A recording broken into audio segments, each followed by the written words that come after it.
California property tax changes and Proposition 19. That's our subject today. Let's get started right after this.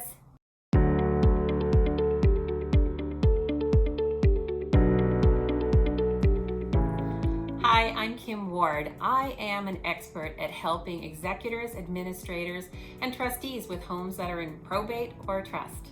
So let's get started talking about California property tax changes and Prop 19. Is it the elimination of the parent-child exclusion? Almost. On November 3rd, 2020, the California voters decided to vote for Proposition 19. And this directly affects the transfer between a parent and child. In the past, there was a document that you could fill out and you could keep your parents' or your grandparents' property taxes, or the parents could keep their children's property taxes all upon their death. So that's not going to happen anymore. As of February, Proposition 19 has removed that ability pretty much. The only time that you can keep the property taxes is if, once the parent should pass away, the child moves into the parent's principal residence. It doesn't work for rental properties, only for the principal resident of the decedent. In that case, you may qualify for not having a reassessment of taxes. When I talk about reassessment of taxes, I'll give you an example. Let's say that a home was purchased 40 years ago and the current taxes, the property taxes, annual property taxes, are $1,500 a year. But the house's value, the house that the parent bought long ago, the current value is $600,000.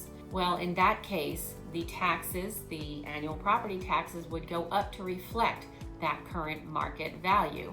The way you figure how much property taxes are, typically it's 1.25 of whatever the current value of the property is.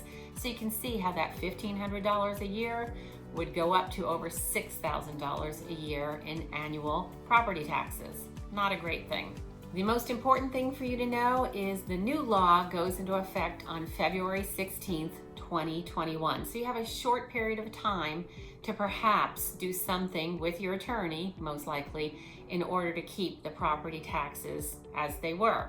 I have heard from some people that are older and they do wish to leave their properties to their children, and they are making some decisions about putting the current property into their children's names, so that way the property taxes would stay with the property and the children could then keep the property. I'm going to be 61 in February. I'm not planning on doing that, although I do have some investment properties and I do want my family to benefit from them. But I feel like I'm too young to be giving my children the properties that help to take care of my family, my husband and I. Okay, my kids are our family also, but as far as from the financial aspects of things, it's Dave and I that are now the owners of these properties, and who knows what'll happen in the next 20, 30 years, and upon our passing, what our children will be able to do.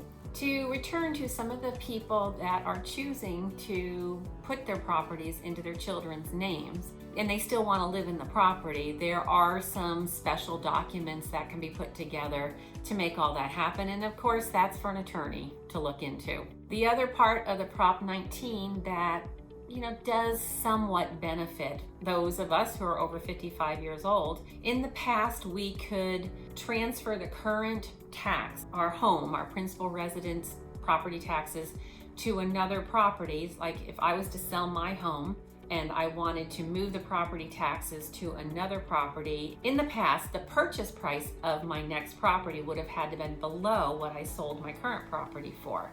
Well, that's not the case anymore. The other part is that I could only have done that one time in my lifetime, and now because of Prop 19, apparently I can do it up to 3 times.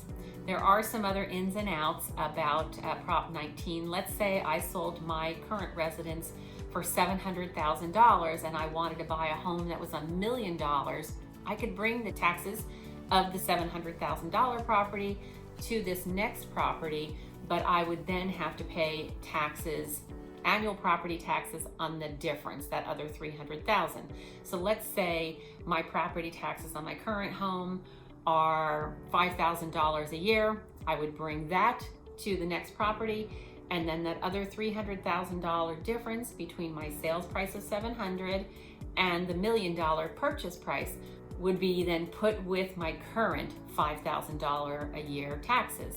So it would save me a little bit in property taxes.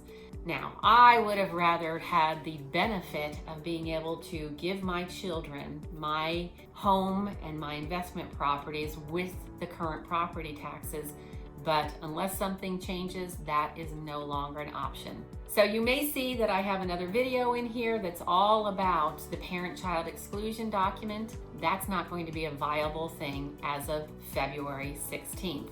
Hope you found this of value. Click the link that says like and subscribe to my channel, and come back here. Everything about properties and real estate and probate and trust homes is in this channel. I look forward to seeing you next week.